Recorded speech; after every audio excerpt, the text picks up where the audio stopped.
El Señor esté con ustedes. y con tu espíritu. Evangelio de nuestro Señor Jesucristo según San Mateo. Gloria a ti, Señor. En aquel tiempo estaba Jesús hablando a la gente,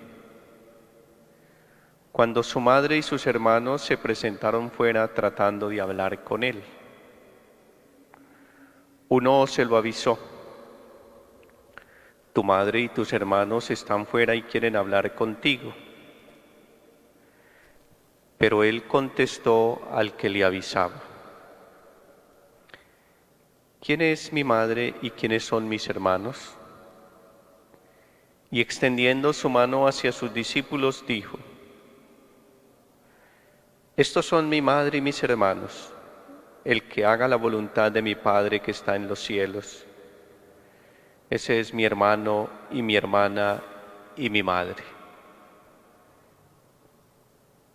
Palabra del Señor. Gloria a ti, Señor Jesús. La liturgia de este día nos invita a recordar a San Lorenzo de Brindis. Este es un santo que nació en el año 1559 en la ciudad de Brindis, en el norte de Italia, y murió en el año 619. Pertenecía a una familia de buena posición económica. Sin embargo, desde niño fue un jovencito, un niño con un gran sentido de piedad, y desde la adolescencia se vinculó a los misioneros capuchinos. El padre superior le decía que la vida religiosa era de bastante austeridad, y él le respondió: lo único que necesito en mi celda es un crucifijo.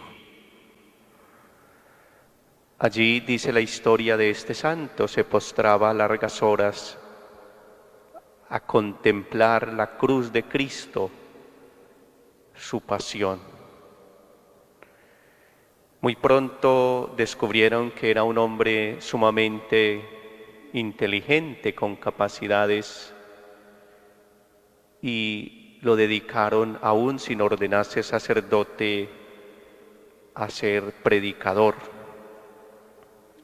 Una vez consagrado sacerdote, se dedicó entonces a predicar la palabra de Dios. Él dice que la palabra de Dios es luz para el entendimiento y fuego para la voluntad, para que el hombre se vea impulsado a conocer y amar a Dios. La palabra de Dios se convirtió entonces en el nervio, en el centro de su espiritualidad sacerdotal y cristiana. Decía él que predicar era un ejercicio de los apóstoles y de los ángeles, y también un ejercicio divino, porque el mismo Cristo había predicado el reino de Dios. Hoy la palabra de Dios en la liturgia nos ilumina precisamente lo que significa una vida consagrada a la palabra de Dios. En la primera lectura, el profeta Miqueas, quien durante 3 días en esta liturgia seguida del tiempo ordinario nos ha dado una ilustración del momento histórico que vivía Israel, de infidelidad y pecado, termina hoy con una sentencia de misericordia, con una invitación a confiar en el amor de Dios. Dice el profeta: No conserva para siempre su cólera, pues le gusta la misericordia.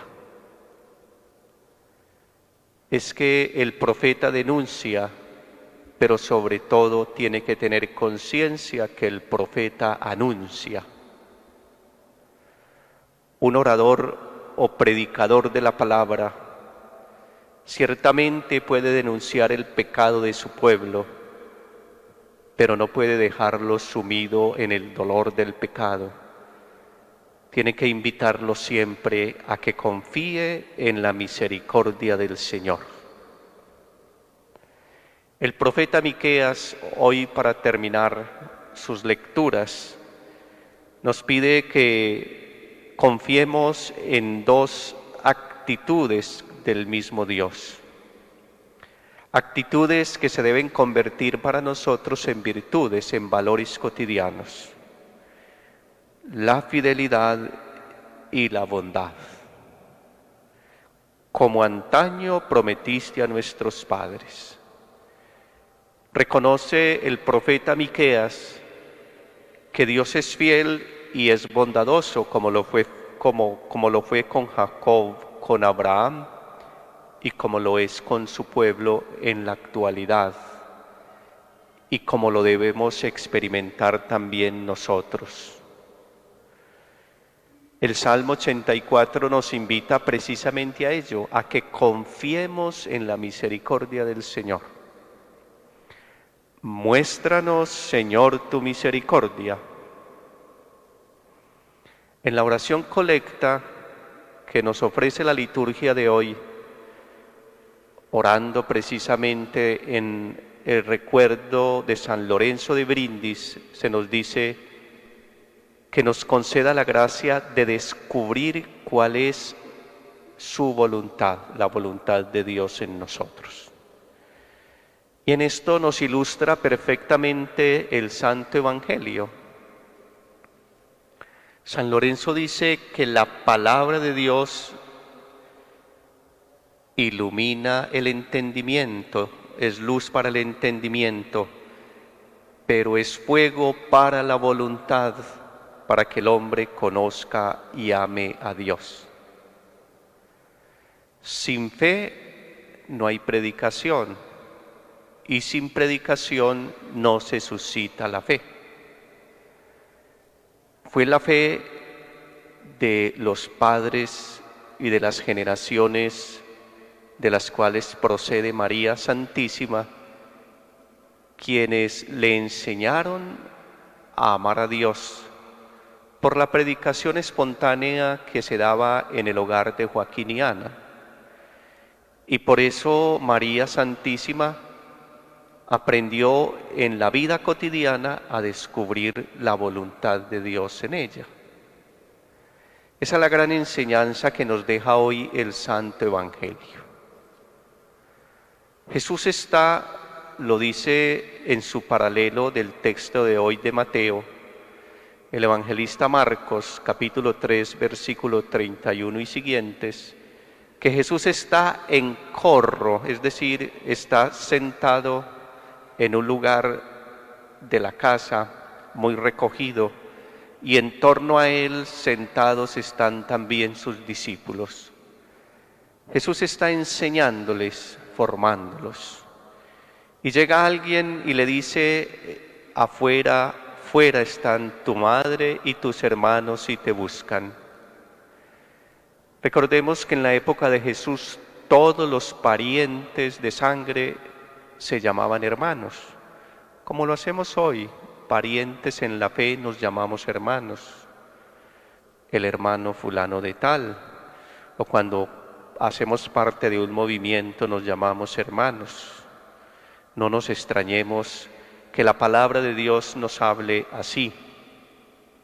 Y Jesús, pues, responde a esta persona que está interesada en resaltar la materialidad de la maternidad, con una respuesta mucho más profunda, mucho más espiritual, sin negar la humanidad, sin negar la materialidad de la maternidad.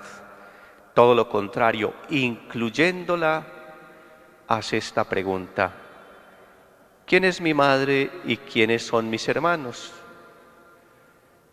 A lo mejor, pues el texto no lo puede traer porque es sintético, pero uno se imaginaría que Jesús le hizo esta pregunta a sus discípulos y los puso a hablar para tratar de ver si ya habían comprendido algo de la verdad que les estaba enseñando. Como cuando un maestro hace conversar a sus alumnos antes de dar la respuesta definitiva, para que los alumnos empiecen a descubrir ellos mismos la verdad. Jesús entonces dice la palabra que extendió su mano hacia sus discípulos y les dijo: estos son mi madre y mis hermanos y hermanas. El que haga la voluntad de mi Padre que está en los cielos, ese es mi hermano y mi hermana y mi Padre. Recordemos, y ya lo hemos dicho aquí, que las tres potencias, según la espiritualidad y la antropología cristiana, o las tres facultades del hombre, según la psicología, son memoria, entendimiento y voluntad. San Lorenzo de Brindis dice que la palabra de Dios es luz para el entendimiento, ilumina nuestra inteligencia, y al iluminar nuestra inteligencia da fuerza y fuego a la voluntad, la otra potencia o facultad del ser humano, para que obre conociendo y amando a Dios. El obrar entonces para una persona espiritual, para una persona de Dios, para un discípulo, debe ser un obrar según la voluntad de Dios, esa voluntad que ha sido iluminada, fortalecida precisamente por la palabra de Dios. Por eso la espiritualidad cristiana tiene que estar siempre inspirada en la palabra de Dios. Los autores y los libros son muy buenos, pero siempre en función de iluminar lo que nos dice la palabra de Dios. Cuando leamos libros de espiritualidad, ojalá siempre nos pongamos mucha atención y descubramos que estén inspirados en la palabra de Dios. Porque hay libros de espiritualidad que no son más que un desahogo humano, que un contar sus crisis interiores. Y hay libros a veces de espiritualidades que en vez de edificar destruyen, que en vez de fortalecer el espíritu lo que hacen es confundirlo. Nuestra espiritualidad cristiana, mis queridos hermanos y hermanas, tiene que estar siempre fundamentada en la palabra de Dios. Sin la palabra de Dios nos quedamos siendo simplemente unos instrumentos del mundo, e inclusive sin darnos cuenta terminaremos siendo instrumentos del demonio. Que el Señor nos conceda la gracia de amar la palabra, estudiar la palabra, orar la palabra y ojalá tratar de buscar vivir de acuerdo a la palabra.